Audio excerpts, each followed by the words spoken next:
বান্দারে তুই নাশুকর হইস না, শুকরিয়া কর।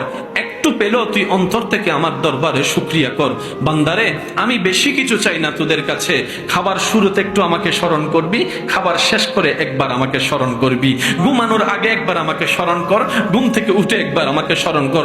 বান্দারে তুই শুধু তোর জীবনের ব্যস্ততার ভিতরে আমি রবকে স্মরণ করার জন্য বাহানা খুঁজতে থাক, কৌশল করতে থাক, যেমনি পারস আমি রবকে একটু স্মরণ কর। বান্দারে তুই কোন রকম ব্যস্ত জীবনে আমাকে স্মরণ করতে করতে একবার তুই কবরে আয়। তুই বান্দা দুনিয়াতে আমাকে স্মরণ রাখবি, আমি রহমান তোকে কবরে হাসরে স্মরণ রাখবো। সুবহানাল্লাহ।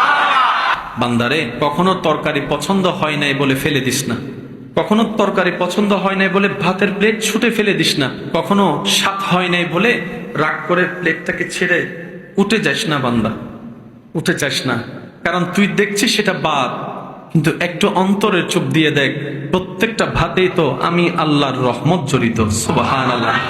সেজন্য অপচয়কারীকে শয়তানের ভাই কেন বলে?